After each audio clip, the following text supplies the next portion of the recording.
আসসালামু আলাইকুম। আপনি কি কখনো গভীর রাতে একা বসে অনুভব করেছেন কেউ যেন আপনাকে দেখছে? অথবা হঠাৎ করে শূন্য ঘরে একটা ঠান্ডা বাতাস অনুভব করেছেন, অথচ জানালাগুলো সব বন্ধ? আপনি কি কখনো শুনেছেন দরজা বন্ধ হওয়ার শব্দ, কিন্তু যখন তাকিয়েছেন তখন সবকিছু স্বাভাবিক? আপনি একা ভাবছেন, কিন্তু আসলে কি একা, নাকি আপনার চারপাশে কিছু আছে যা শুধু রাতের অন্ধকারে জেগে ওঠে? সবাইকে স্বাগতম রাতের ডায়েরি ইউটিউব চ্যানেলে। এখানে আমরা তুলে ধরছি বাস্তব অভিজ্ঞতা, ভয়ঙ্কর ঘটনা আর রহস্যময় কাহিনী, যা শুনলেই গা ছমছম করে ওঠে। আজকের রাত হতে চলেছে আরো ভয়ঙ্কর, আরো রহস্যময়, কারণ আমরা নিয়ে এসেছি এমন এক গল্প যা শুনলে হয়তো আপনার রাতের ঘুম হারাম হয়ে যাবে। তবে শুধু আমরাই নয়, আপনিও যদি কোনো ভৌতিক বা রহস্যময় ঘটনার সাক্ষী হয়ে থাকেন, তাহলে আমাদের সঙ্গে শেয়ার করুন। আপনার দেখা, শোনা বা অনুভব করার যে কোনো অদ্ভুত ঘটনা আমাদের কাছে পাঠিয়ে দিন স্ক্রিনে দেয়া ইমেইল অথবা ভিডিওর ডিসক্রিপশনে দেয়া ঠিকানায়। যদি আপনার গল্প নির্বাচিত হয়, তাহলে সেটি আমি আমার কণ্ঠে তুলে ধরব এবং হাজার হাজার দর্শক শিহরণ জাগানো সেই ঘটনা শুনবে। তাই সাহস থাকলে এই চ্যানেলটি এখনই সাবস্ক্রাইব করুন এবং ঘন্টার আইকনটি অন করুন, যাতে এমন ভয়ঙ্কর সব গল্প মিস না হয়। এখন আলো নিভিয়ে নিন, চারপাশের নীরবতা অনুভব করুন এবং প্রস্তুত হন এক রহস্যময় জগতে প্রবেশের জন্য। আমরা চলে যাচ্ছি আজকের শিহরণ জাগানো অজানা ঘটনার গভীরে। ঘটনাটি আমি আমার এক চাচির কাছ থেকে শুনেছিলাম। অনেকটা মজা করে এই চাচির কাছে শুনতে চেয়েছিলাম একটা ভূতের গল্প। বুঝতে পারিনি এটা শোনার পর থেকে আমার এরকম অবস্থা হবে। 2005 সালের কথা। আমার চাচি একটি গার্লস স্কুল আর কলেজে পড়তো, যেটি একটা সময় রাজমহল ছিল।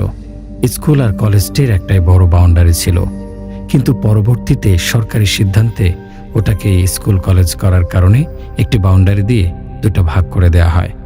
চাচি যখন ক্লাস 9-এ পড়ে, তখন সে হঠাৎ একদিন স্কুলের পেছনের দিকটায় যায় তার বান্ধবীর সাথে চটপটি খাবে। তাই ওইখানে স্কুলের দারোয়ান চাচা তার ফ্যামিলি নিয়ে একটি ঘরে থাকতো।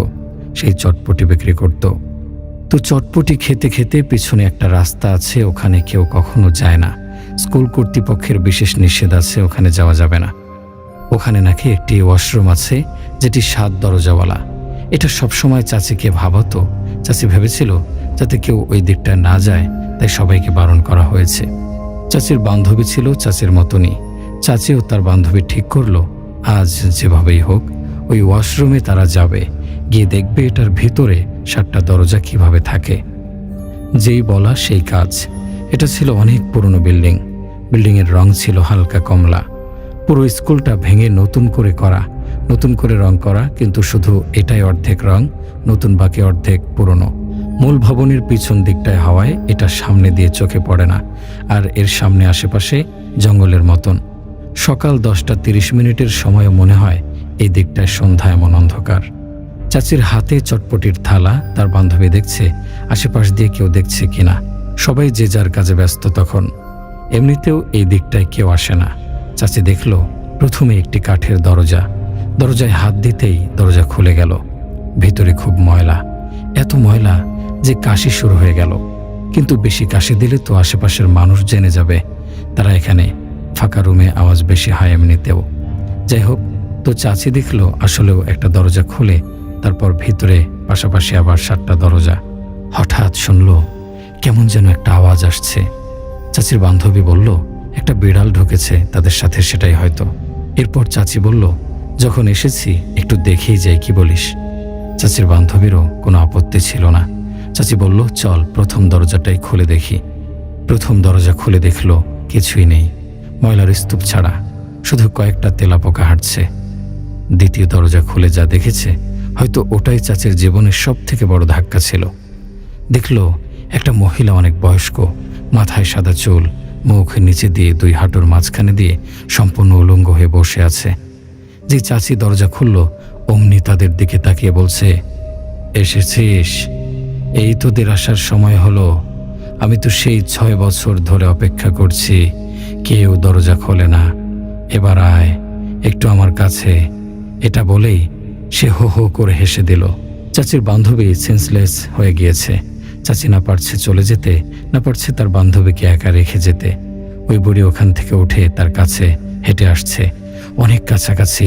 তার কানের কাছে মুখ নিয়ে বলল, ওরা আমাকে এভাবে উলঙ্গ করে রেখে গিয়েছিল, আজ তোকে করবে। আর তুই যদি চাস, আমি তোকে অনেক কিছু দিতে পারবো। তোর মতন সাহসী মেয়ে আমার দরকার। চাচির চোখ বন্ধ ছিল। চাচি চোখ খুলে দেখলো কেউ নেই। চাচি আর কোনো কিছু না ভেবে তার বান্ধবীকে উঠিয়ে তাকে কাঁধে করে বাইরে নিয়ে গেল। দারোয়ান চাচার ঘরে গিয়ে বলল, চাচা একটু দেখেন, ওর নাকে মুখে একটু পানি দেন। চাচা জানতে চাইল, তোমার মুখে এত ঘাম কেন, কি হয়েছে, কোথায় গিয়েছিলে? চাচি আর কিছু লুকালো না, সব বলে দিল। দারোয়ান চাচা শুধু একটা কথাই নাকি বলেছে সেদিন, তুমি এটা কি করলে মা? তুমি জানো না ওই ঘরটা অনেক কষ্টে হুজুর বন্ধ করে দিয়ে রেখেছে, কাউকে কোনোদিন খুলতে মানা করেছে, যার কারণে ওটার কোনো কাজও করাতে পারিনি, অর্ধেক কাজ করে বন্ধ করে দিয়েছি। আমরা এখানেই 10 বছর থাকি, গত 7 বছর এটা আটকানো। তার আগের প্রতিটা রাত ছিল আমাদের জন্য এক একটা ভয়ঙ্কর রাত। সেটা বুঝি আবার আজ থেকে শুরু হয়ে গেল। তোমার এক ভুলের কারণে আমাদের কাকে যে এর মাসুল গুনতে হবে জানা নেই। চাচি আর কিছুই বলার বা শোনার মতন অবস্থানে ছিল না। এরপর 7 দিন চাচির প্রচণ্ড জ্বর ছিল। 7 দিন পরে স্কুলে গিয়ে শুনতে পেল 3 দিন আগে দারোয়ান চাচার লাশ স্কুলের গেটে রাতে পাওয়া গিয়েছে। সবাই ধারণা করেছে সে হার্ট অ্যাটাক করেছে, কিন্তু তার মুখে নাকি অনেক রক্ত ছিল। যাই হোক, চাচি সেই দারোয়ান চাচার স্ত্রীর কাছে জানতে চাইল, আপনাদের সাথে আসলে কি হতো 6-7 বছর আগে যে চাচা বলেছিল? চাচি বলল, তারা যখন প্রথম এখানে এসেছে তখন এসব কিছুই জানতো না। এটা ছিল একটি রাজমহল। এই রাজমহলের এই পিছনে ছিল রাজকন্যার থাকার জায়গা। রাজকন্যা খুবই শৌখিন ছিল, তার ওয়াশরুম ছিল এই জায়গায়। এসব কিছু আগে জানতো না তারা। সমস্যা এখানেই শেষ না, বরং শুরুটাও এখান থেকেই। স্কুলের দেখাশোনার চাকরি সূত্রে তাদের ঘরটি ঠিক এই জায়গায়। রাতে টিনের চালে জোরে জোরে শব্দ হওয়া শুরু করলো। দারোয়ান চাচার একটি ছেলে ছিল, অনেক রাত পর্যন্ত পড়তো। সে ভাবল বুঝি তাদের টিনের চালে খাটাস বসেছে। একদিন রাতে আর সহ্য করতে না পেরে সে বের হলো দেখতে। বের হয়ে দেখল একজন বুড়ি মহিলা সম্পূর্ণ উলঙ্গ অবস্থায় টিনের চালে বসে আছে। যেই ওই ছেলেটাকে দেখল, লাফ দিয়ে ওর ঘাড়ে এসে বসলো। ও কোনো কিছু না বুঝে অজ্ঞান হয়ে গেল। এরপর থেকে শুরু হলো ছেলেটার অবস্থা দিনে দিনে খারাপ হতে লাগলো। ছেলেটা কোনো কথা বলতে পারে না, ঘুমোতে পারে না, খেতে পারে না, সারাক্ষণ ভয়ে কাঁপে। আবার রাত হলে সেই শব্দ, কখনো দরজা নাড়ার শব্দ, দরজা খুলে দেখে কেউ নেই। এভাবে প্রায় মাসখানেক কেটে গেল। চাচার ছেলে অস্বাভাবিক হয়ে গেল, আগের মতন স্বাভাবিক আর হলো না। একদিন এক হুজুর আসলো সেখানে। সে অনেকক্ষণ সবকিছু দেখার পরে জানালো, এখানে এমন এক বদ জিন রয়েছে যেখানে একজন মানুষকে ক্ষতি করে মেরে ফেলেছে। মহিলা মরে যাওয়ার পর ওই মহিলার রূপ ধরে এখানে রয়ে গেছে জিনটি। সেই জিন এখানের সবাইকে ক্ষতি করছে। আর এই জিন এতটাই ভয়ানক, যে কোনো সময় যে কোনো মানুষকে গলায় রক্ত উঠিয়ে মেরে ফেলতে পারবে। আর যদি কোনো মানুষ পায় পছন্দের, তাহলে তার ভেতরেও চলে যাবে। আর সেই থেকেই হুজুর ওই রুমে দোয়া দরুদ পড়ে বন্ধ করে দিয়ে বলেছিল, জীবনে কেউ কোনোদিন যেন এই রুমের দরজা না খোলে। দরজা খুলে ফেললে সেই জিন বের হয়ে মানুষের ক্ষতি করবে, আর তখন সেই জিন আরও ভয়ানক রূপ নেবে। সেই থেকেই দরজা বন্ধ ছিল। এরপর সেই দরজা খোলার পর সেই জিন মুক্তি পেয়ে তোমাদের দারোয়ান চাচাকে মুখে রক্ত উঠিয়ে মেরে ফেলে। আর ধীরে ধীরে আমাদের পালা। আমার চাচি বলল, আমার চাচির নাম হচ্ছে মহুয়া। মহুয়া চাচি বলল, তেমন আর হবে না চাচি, আমি এক হুজুরকে সাথে নিয়ে আবার এই ঘর বন্ধ করে দেব। এবার শুরু হলো আসল খেলা। মহুয়া চাচির বাড়িটা ছিল একটু ভেতরে, জঙ্গলের মতন অনেক গাছপালা তাদের বাড়িতে। সেদিন রাতে হঠাৎ শুনতে পায় তাদের গেট ধরে কেউ ধাক্কা দিচ্ছে। তার বাবা এত রাতে কে এলো এটা ভেবে দুজনেই গেল দেখতে। গিয়ে দেখলো কেউ নেই। হঠাৎ তাদের সবার কেমন একটা অস্বস্তি লাগা শুরু করলো। আর ঠিক এই সময় বাসার কারেন্ট চলে গেল। তখন নাকি প্রতিদিন 1 ঘন্টা করে কারেন্ট থাকতো না। মহুয়া চাচি মোমবাতি জ্বালাচ্ছিল। জ্বালিয়ে মোমবাতির আলোয় দেখলো সেই বুড়ি দাঁত বের করে হাসছে। চাচি চিৎকার দিয়ে উঠল। সবাই তার পাশে আসলো, কিন্তু দেখলো কেউ নেই। একটু পরে চাচি সোফায় বসেছিল। সোফার নিচে এক পার উপরে এক পা। হঠাৎ দেখলো সোফার নিচ থেকে বুড়ির মাথা বের করে তার পায়ের উপর কামড়ে দিয়ে দিল। চাচি চিৎকার দিয়ে অজ্ঞান হয়ে গেল। চাচির অবস্থা খুব খারাপ হয়ে গেল। চাচি বিছানায় শুয়ে থাকলেও দেখে পায়ের পাশে বুড়ি বসে আছে, কিন্তু কেউ দেখে না। কিন্তু সবাই একটা বাজে পোড়া পোড়া গন্ধ পায়। চাচির চোখের নিচে কালি পড়ে গেল। চাচি খেতে পারে না, ঘুমোতে পারে না। সারাদিন বুড়ি নাকি চাচির শরীর চেটে দেয়। বলতেই আমার সারা শরীর লোম খাড়া হয়ে যাচ্ছে। চাচির সারা শরীরে ঘা হয়ে গেল। অনেক ডাক্তার, অনেক হুজুর আনলো, কেউ কিছু করতে পারলো না। শেষমেশ একজন হুজুর যে ওই ঘরে ঢুকেই ওই বুড়িকে দেখতে পেল, বুড়ির দিকে তাকিয়ে বলল, তুই এখনো বেঁচে আছিস? বুড়ি তার দিকে তাকিয়ে একটা ভেঙচি দেয় আর লাফ দিয়ে চাচির ঘাড়ে গিয়ে বসে। চাচির ঘাড়ে মুখ চাটতে থাকে। হুজুর একটা কথাই শুধু বলছে, চাচির নাকি রক্ত ওই জিন খেয়ে ফেলছে। এরপর ওই জিনের কারণে চাচি খুব অল্প দিনের মাঝে মারা যাবে। হুজুর হঠাৎ কিছু পানি পড়ে দিল আর আল্লাহর কালাম লিখে একটা তাবিজ দিল, যেটা দেওয়ার সাথে সাথে ওই রুম থেকে জিনটা সরে যেতে বাধ্য হলো। আর কিছুতেই জিনটি ওই রুমে ঢুকতে পারল না। এরপর চাচির অবস্থা আগের থেকে ভালো হওয়া শুরু করলো, কিন্তু ওই রুমের বাইরে যাওয়া তার জন্য নিষেধ হলো প্রায় মাসখানেক এর জন্য। ওই রুমেই বন্দি থাকতে হলো, কিন্তু রুমের দরজা জানালা নাকি ঝড় হলে যেমন জোরে জোরে বাড়ি খেত সেভাবে শব্দ হতো।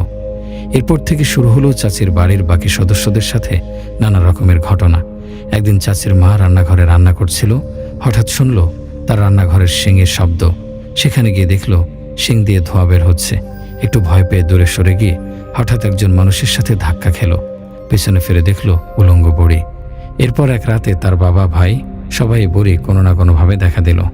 হুজুর বলেছিল এই 1 মাস যেন চাচি কিছুতেই গরুর মাংস না খায়। ঠিক যেদিন 1 মাস পূরণ হবে সেদিন হঠাৎ চাচি রুম থেকে বের হয়ে রান্নাঘরে গিয়ে পাতিল নিয়ে কোনো কারণ ছাড়াই গরুর মাংস ছিল সেটা গিয়ে খেয়ে নিল। খেয়ে অজ্ঞান হয়ে গেল। কেউ জানে না চাচি সেদিন এমন কেন করেছিল, কিন্তু সেই কাজের কারণে আবারও সেই বুড়ি চাচির ঘাড়ে উঠে বসলো। চাচির অবস্থা আবার বেশ খারাপ হয়ে গেল। চাচিকে নাকি ঘুমের ওষুধ দিয়ে ঘুম পাড়িয়ে রাখা হতো। চাচির পাশে বসে সেই বুড়ি নাকি সারাদিন বিড়বিড় করত। চাচি সেই ঘুম অবস্থায় সব কথা শুনতে পেত।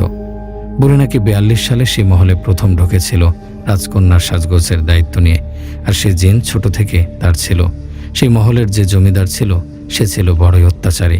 সে তার নিজের কন্যার জন্য যেসব দাসী নিয়ে আসতো তাদের কেউ ছেড়ে দিত না, তাদের উপর অনেক অত্যাচার করত। একদিন সব দাসীরা মিলে সিদ্ধান্ত নিল এই অত্যাচারী জমিদারকে শেষ করে দেবে। সে কথা সেই জমিদার টের পেয়ে যায়। আর সে এতটাই খারাপ মানুষ ছিল যে তার নিজের কন্যাসহ তার মহল জ্বালিয়ে দেয়। সব মানুষগুলো মারা গেলেও এই জিন থেকে যায় সেখানে। আর এই জিন এখন চাচির সাথেই থাকতে চায়। চাচিকে নাকি সে বিয়ে করবে, এরপর চাচি আর তার বিয়ে হবে। এসব চাচির নিজের মুখে না শুনলে আমি জীবনে কোনোদিন বিশ্বাস করতাম না। চাচি এসব বলছিল আর কান্না করছিল। আমি বুঝতে পারিনি চাচির জীবনে এটা এমনভাবে দাগ ফেলে দিয়েছে যে চাচির প্রতিটা ঘটনা সব মনে আছে, তাও খুব নিখুঁতভাবে। এরপর চাচির বাবার একটা বড় ধরনের অ্যাক্সিডেন্ট হয়। সেই অ্যাক্সিডেন্টের পর থেকে চাচির বাবা আর হাঁটতে পারেন না, সম্পূর্ণ বিছানায়। ওদিকে চাচির এই সমস্যা থেকে বের হওয়ার জন্য হুজুর সহ তাদের একটা নদীর পাড়ে যেতে হবে। নদীর মাঝখানে গিয়ে তাদের এই জিনকে মেরে ফেলতে হবে। এরপর চাচির ভাইকে নিয়েই সেখানে যেতে হবে। এটা ছাড়া আর কোনো উপায় ছিল না, কারণ চাচির বাবা একদম বিছানায়। কিন্তু এই যাওয়াতে ছিল প্রচণ্ড বাধা। তখন তাদের বাড়ি থেকে নদীতে যেতে প্রায় 2 ঘন্টা বাসে করে যেতে হয়, যেটা ছিল খুবই কষ্টকর। এর মধ্যে চাচির ভাইয়ের সাথে আরেকটা ঘটনা ঘটে যায়, যেটা ছিল আরেকটা রহস্য। যখন চাচি গল্পটা শোনাচ্ছিল ঠিক তার পাশেই তার খালাতো ভাই বসা, যিনি তাদের সাথে পরের দিন নদীতে যাবেন। তিনি বললেন সে ওই ঘটনাটি হতে চায় তার নিজের মুখের মতনই তুলে ধরছি। চাচির ভাই বলতে শুরু করলেন, পড়াশোনার চাপ হঠাৎ খুব বেড়ে যাওয়ায় নিজেদের সময় দিতে পারছিলাম না। হঠাৎ 2 বন্ধু মিলে সিদ্ধান্ত নিলাম আজ বিকেলে একটু ঘুরতে যাব। যে বলা সেই কাজ। দুপুর বেরিয়ে গেলাম। জায়গাটার নাম আপনাদের সুবিধার্থে বলে দিচ্ছি, গাজীপুর ইকো পার্ক। অনেকেই হয়তো ওখানে গিয়েছেন এবং ওখানের কথা শুনেছেন, কিন্তু আসলে জায়গাটার জন্য না জায়গাটার সাথে এই ঘটনার সাথে কোনো মিল নেই। হয়তো কাকতালীয়ভাবে ওখানে বসেই আমার সাথে এই ঘটনাটি ঘটল। যাই হোক, মূল প্রসঙ্গে ফিরে আসি। আমি আর আমার বন্ধু মহিবুল ওখানে পৌঁছাতে 3:30 বেজে গেল। তো আমরা অনেক ধরনের জিনিসই ওখানে গিয়ে দেখলাম। ওখানে একটা জায়গা আছে যেটা একটু ঘাসের মতন, একটু জঙ্গল টাইপের পিছনটা। হঠাৎ দেখলাম ঘাসের মধ্যে কিছু একটা নড়াচড়া করছে। ভাবলাম হয়তো ইঁদুর বা ছোট কাঠবিড়ালি, যেহেতু এটা ইকো পার্ক। কাছে গিয়ে দেখলাম এটা একটা কবুতর, কিন্তু কোনো স্বাভাবিক কবুতর নয়, একটি আঘাতপ্রাপ্ত কবুতর। আর এই আঘাতও কোনো স্বাভাবিক আঘাত নয়। কবুতরটির গলা দিয়ে রক্ত পড়ছে আর গলায় একটা তাবিজ বাঁধা আছে। আমি যেহেতু দর্শনে পড়ে এসব নিয়ে কখনোই এর আগে জ্ঞান ছিল না, আমি ভাবলাম কোনো মানুষ হয়তো কবুতরটার সাথে মজা করতে গিয়ে গলায় এটা বেঁধে দিয়েছে। কিন্তু যখন দেখলাম কবুতরটি খুব কষ্ট পাচ্ছে, তখন আমি নিজ হাতে ওটা খুলে ফেললাম। খোলার পরে দেখলাম হিন্দুদের অনেক ধরনের লেখা ওখানে লেখা। আমার বন্ধু মহিবুল আবার এসব বোঝে। ও আমাকে বলল, এটা একটু অস্বাভাবিক মনে হচ্ছে, আমরা এটা পুড়িয়ে ফেলি, এটা আমাদের জন্য ভালো হবে। আমাদের একটু দূরেই ছিল এক ফুচকাওয়ালা মামাকে জিজ্ঞেস করি, মামা তোমার কাছে কি পুড়িয়ে ফেলার কিছু আছে? মামা বলল, হ্যাঁ আমার কাছে লাইটার আছে। তো আমরা একটু দূরে গিয়ে লাইটার দিয়ে এটা পুড়িয়ে ফেলি। তো এখন আমরা ভাবলাম এই কবুতরটি দিয়ে কি করব।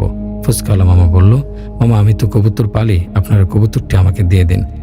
আমরাও দেখলাম কবুতরটির অবস্থা খুব খারাপ, একটু পরে হয়তো মরে যাবে, তাই আমরা এটা ফুচকাওয়ালা মামাকে দিয়ে দিলাম। তো বাসায় ফেরার পথেই আমি দেখলাম আমার হাতটা খুব ব্যথা করছে এবং মাথা প্রচণ্ড ব্যথা করছে, মানুষের জ্বর আসলে যেমন হয়। আমরা 4-5 বন্ধু মিলে একটি বাসা মেসের মতন করে থাকি। সেখানে একটা রুমে 2 জন করে থাকে। তো সেদিন আমার রুমমেট বাড়ি চলে গিয়েছিল। বাসায় গিয়েই আমি শুয়ে পড়ি কিছু না খেয়ে। বাসায় যাওয়ার পর দেখলাম আমার ডান হাতটা একদম অনেক ফুলে গিয়েছে, পানি আসলে যেমন হয় বা কোনো পোকা কামড় দিলে যেমন অনেক ফুলে ওঠে সেরকম। আমার বন্ধুদের দেখালাম, ওরা বলল একটা নাপা খেয়ে ঘুমিয়ে যা। আমি নাপা খেয়ে শুতে চলে গেলাম। আমার রুমটা ছিল কর্নারে, 2টা বেড, 2টা টেবিল, এছাড়া একটা থাই গ্লাসের জানালা। তো আমি শুয়েছিলাম হয়তো 8টা বাজে তখন। মাঝে মাঝে সকালে এসে কুটকুট করে শব্দ করে জানালার সাথে সেটার একটা শব্দ হয়। আমি হঠাৎ সেই রাতে শুনতে পেলাম সেই কুটকুট শব্দ আমার ঘুম ভেঙে গেল। ঘুম ভাঙার পরে আমি চেক করলাম এই রাতে কোনো পাখি শব্দ করে, কিছুই দেখতে পেলাম না। পরে শরীরটা সঙ্গ দিচ্ছিল না, ডাইনিংয়ে গিয়ে শুয়ে পড়লাম। ঘুমের মধ্যে আমি স্বপ্নে দেখলাম একজন অনেক বড় চুল এবং সেই চুলে অনেক জট এবং তার পরনে একটি লাল ধুতির মতন জিনিস, অনেকটা তান্ত্রিকের মতো দেখতে। সে কঠিন চোখে আমার দিকে তাকিয়ে আছে আর আমাকে বলছে, আজকে তুই এই কাজটা একদম ঠিক করলি না, কি শাস্তি তোকে পেতেই হবে। আমার শরীরে ঘাম দিয়ে ঘুম ভেঙে গেল, প্রচণ্ড ভয় পেয়ে গেলাম। উঠে পানি খেলাম, তৃষ্ণা কিছুতে মিটছে না। জীবনে প্রথম এরকম ভয় পেলাম। এরপর ডাইনিংয়ের লাইট জ্বালানো অবস্থায় ঘুমিয়ে পড়লাম। সেদিন রাতে বারবারই ভয়ে ঘুম ভেঙে যাচ্ছিল। শরীর এতটা খারাপ তবুও ঘুম ভেঙে যাচ্ছিল, ব্যথাটা অনেক বেড়ে গেল। সকালের দিকে বাবার ফোনে ঘুম ভেঙে গেল। বাবা জানালো আমার ফুফু মারা গিয়েছে, এখনই ব্যাগ গুছিয়ে বাড়ি যেতে হবে। আমিও কোনো কিছু চিন্তা না করে বাড়ির দিকে রওনা হলাম। আমার বাড়ি খুলনা। আমি সায়দাবাদ থেকে বাসে উঠলাম সকাল 10টা নাগাদ। আমি বাসে ওঠার পরও খুব অসুস্থ বোধ করছিলাম। আমার পাশের সিটটা ফাঁকা ছিল। বাসে বসে ঘুমিয়ে গেলাম। বাসটা ভাঙা এসে একটু থামলো, তখন ঘুমটা ভেঙে গেল। পাশে তাকিয়ে যেটা দেখলাম সেটার জন্য আমি একদমই প্রস্তুত ছিলাম না। পাশে ঠিক সেই লোকটা যাকে আমি গতকাল রাতে তান্ত্রিক রূপে স্বপ্ন দেখেছি, কিন্তু এর পরনে ছিল প্যান্ট শার্ট। আমার দিকে কঠিন চোখে তাকিয়ে আছে। আমি ভয় পেয়েও মাথা ঠান্ডা রেখে তাকে জিজ্ঞেস করলাম, আপনি কোথা থেকে এখানে উঠলেন, কোথায় যাচ্ছেন? আমার কোনো প্রশ্নের উত্তর সে দিল না। আমার দিকে সে কঠিন চোখে তাকিয়ে আছে, যেন আমি ভস্ম হয়ে যাব। সে আমাকে কোনো কথা না জিজ্ঞেস করলে শুধু জিজ্ঞেস করলো, বাবু তোমার হাতে কি হয়েছে? আমি বললাম কিছুই হয়নি, হঠাৎ করে ব্যথা এবং ফুলে ওঠা। আমার দিকে তাকিয়ে হেসে দিল। এরপর আমি অন্যদিকে ফিরে ঘুমানোর চেষ্টা করলাম, তার দিকে তাকানোর আর কোনো সাহস হলো না। ঘুমিয়ে পড়েছিলাম। হঠাৎ উঠলাম বাসের 20 মিনিটের ব্রেকে। সেখানে আমি এবং সেই লোকটি একসাথে নামলাম। নামার পর আমি আমার কাজে ব্যস্ত হয়ে পড়লাম। ফ্রেশ হলাম, একটু খাবার খেলাম। তাকে আর কোথাও নজর পড়ল না। ভাবলাম হয়তো এত মানুষের ভিড়ে কোথায় যেন আছে। ব্রেক শেষ হলে বাসে উঠলাম। ওঠার পর বাস যখন প্রায় ছেড়ে দিচ্ছে, কন্ডাক্টরকে বললাম, ভাই আমার পাশের লোকটি আসেনি, একটু দেখেন কোন দিকে গেল। উনি গুনে বললেন, এখানে তো 28 জনের এন্ট্রি, 28 জনই আছে, আপনার পাশে তো কেউ ছিল না ভাই। আমার বুকের ভেতরটা ধক করে উঠল। কিছু না বলে চুপ করে ফুফুর বাড়ি আসলাম। ওখানে গিয়ে কাউকে কিছু বললাম না, কারণ সবার মন খারাপ। জানাজা হলো, দাফন হলো। এদের বাড়ি পৌঁছাতে পৌঁছাতে প্রায় বিকেল। সন্ধ্যায় খেয়ে প্রায় রাত 8:30 সকালে ঘুমিয়ে যায় গ্রামে। আমাদের বাড়িতে 4টি ঘর। একটাতে আমার বাবা মা থাকেন, একটাতে চাচা চাচি থাকেন, আর একটাতে আমার চাচাতো ভাই রানা থাকে। সে বাবার ক্ষেত আর চাচার ঘেরের দেখাশোনা করে। আর একটাতে আমি থাকি। আমার ঘরটা তালা দেয়া থাকে। আমি যখন যাই সেখানে গিয়ে থাকি। আমাদের পুকুরটি আমার ঘরের পেছনে, জানালা দিয়ে দেখা যায়। খেয়ে দিয়ে ঘুমিয়ে পড়লাম। একে তো শরীর ভালো না, তারপর আবার জার্নি, সব মিলিয়ে ঘুম আসতে সময় লাগেনি। হঠাৎ একটা শব্দে ঘুম ভেঙে যায়। আপনারা যারা টিনের ঘরে থাকেন, যদি সেখানে কেউ ইট মারে বা গাছ থেকে কোনো ফল পড়ে, যেমন জোরে জোরে আওয়াজ হয়, ঠিক সেরকম। ঘুম ভাঙার পর উঠলাম, ভাবলাম বাবাকে ফোন দেই। এত রাতে কিসের শব্দ? অমনি দেখলাম ফোনে চার্জ নেই, ফোন বন্ধ। চার্জার খুঁজতে গিয়ে দেখি ঢাকা ফেলে এসেছি। তারপর শব্দটাও আর হচ্ছে না। এরপর ভাবলাম যা হবার হয়েছে, এখন ঘুমিয়ে পড়ি। সবাই ঘুমাচ্ছে, সকালে উঠে দেখা যাবে কি হয়েছিল। আবার ঘুমিয়ে পড়লাম। মাঝরাতে ঘুম ভেঙে গেল কয়েকজন মানুষের কথার শব্দে। বুঝতে পারলাম আওয়াজটা পুকুর পাড় থেকে আসছে। জানালা হালকা খুলে দেখলাম 5 জন জেলে জাল নিয়ে দাঁড়িয়ে আছে, এখনই জাল ফেলবে। আমাদের ঘেরের মাছ ফজরের পরপর বাজারে নিয়ে বিক্রি করা হয়, তাই ভাবলাম মনে হয় আরেকটু পরে আজান হবে। এরা মাছ ধরতে এসেছে। আমি ডাকলাম, ভাই একজন একটু এদিকে আসুন। একজন আসলো, বাকি সবাই আমার দিকে তাকিয়ে আছে। আমার একটু অস্বস্তি লাগছে, তবুও ভাবলাম এরা তো জেলে, একটু কথা বলে নেই।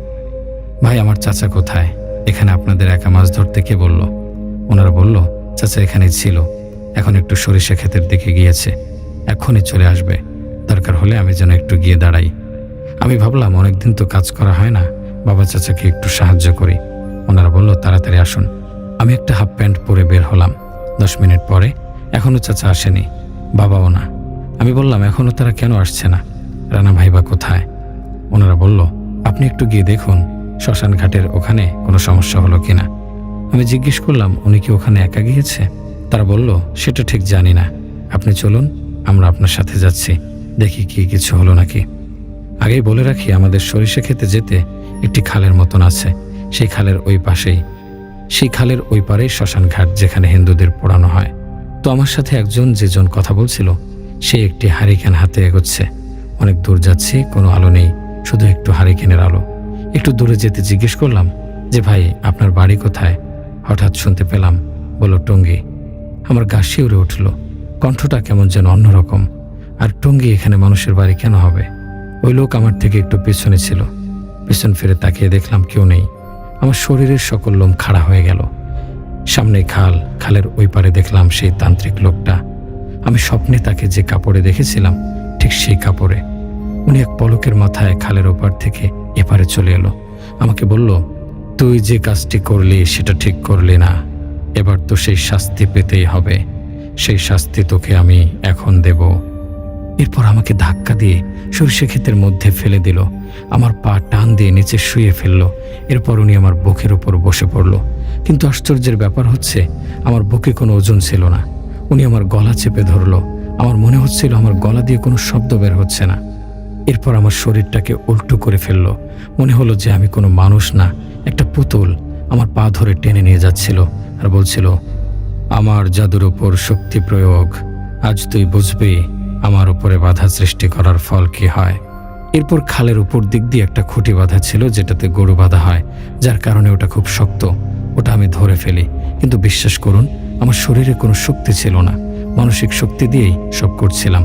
আমাকে খুব জোরে টানছিল পায়ের দিক দিয়ে। হঠাৎ দেখলাম রানা ভাই আমার দিকে দৌড়ে আসছে।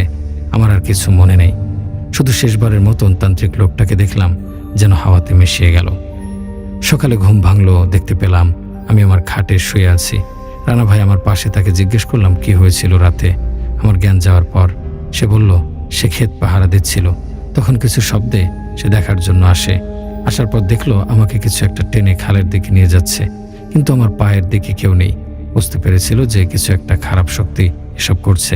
সে সময় মতো না পৌঁছলে হয়তো আমি আর বেঁচে ফিরতে পারতাম না। এরপর বাবাকে পুরো ঘটনা খুলে বললাম। বাবা ইমাম সাহেবের সাথে ব্যাপারটা বলল। তিনি আমাকে একটি তাবিজ আর পানি পড়া খেতে বলল, আর সবসময় দোয়া, জিকির আর 5 ওয়াক্ত নামাজ সময় মতো পড়ার জন্য বলল। আমি যখন জানতে চাইলাম জেলেদের ব্যাপার, তখন ইমাম সাহেব সব খুলে বলল। আসলে সেই কবুতরের গায়ে যে তাবিজ ছিল সেটা ওই তান্ত্রিক কারো ক্ষতির জন্য করেছিল। ওই কবুতরের সাথে যাকে ওই জাদু করা হয়েছে সেই লোক মারা যেত, আর ওই জেলেগুলো ছিল মানুষরূপী জিন, যারা ওই তান্ত্রিকের কথা মতো আমাকে বাড়ি থেকে বের করে সেই জায়গায় নিয়ে যায়।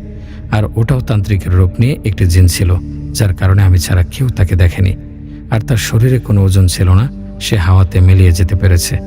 যাই হোক, চাচির ভাইয়ের এই ঘটনাটি পড়ে শোনাতে চেয়েছিলাম, কিন্তু এই দুটির একটি যোগসূত্র রয়েছে যার কারণে এটা বলতে হচ্ছে। পরের দিন তারা রওনা দিল। বাধা আর বাধা। হঠাৎ তারা মাঝপথে দেখল একজন তান্ত্রিক চাচির ভাইটি নাকি হঠাৎ খুব ভয় পেয়ে গেল। কারো বুঝতে অসুবিধা হলো না এটা সেই তান্ত্রিক। এরপর তার নৌকায় উঠে নদীর ঠিক মাঝখানে গেল। হুজুরের দোয়া দরুদ পড়া যতটাই বাড়ছে, নৌকার দুলনি ঠিক ততখানি বাড়ছে। চাচি অসুস্থ হয়ে পড়ল। নৌকায় বসে হঠাৎ করে কোথা থেকে যেন সেই বুড়ি আর তান্ত্রিক দুজনেই চলে আসলো। হুজুরকে অনেক চেষ্টা করেও তারা থামাতে পারল না। অনেক দোয়া দরুদ আল্লাহর কালাম পড়ার পর হুজুর তাদের দুইজনকে থামাতে সক্ষম হলো, কারণ হুজুর ছিল খুবই একজন পরহেজগার মানুষ। এটা যেন তেন হুজুর পারত না। এরপর হুজুর বলল, এরা দুজন মানুষ ক্ষতি করা মানুষ, এদের দুইজনকে আপাতত পানির নিচে নামাতে পেরেছি আল্লাহর অশেষ রহমতে। কিন্তু আপনাদের সবাইকে 5 ওয়াক্ত নামাজি সাথে সাথে আমল করতে হবে, তাহলে এরা কোনো কিছু আর কারো ক্ষতি করতে পারবে না ইনশাল্লাহ। এই ঘটনা বলার পর থেকে আমি কিছুতেই শান্ত হতে পারিনি। চাচি এখন সম্পূর্ণ সুস্থ, কোনো ধরনের সমস্যা নেই। কিন্তু এই ঘটনাটি আমার জন্য একদম নতুন। আমি কখনো বিশ্বাস করতাম না এসব। নতুন দুটি ঘটনা আমার জীবনটা একদম ওলটপালট করে দিল, আমাকে নতুন করে ভাবালো সবকিছু। আজ এই জন্যই আপনাদের সাথে এটা শেয়ার করলাম। ভালো থাকবেন, সুস্থ থাকবেন।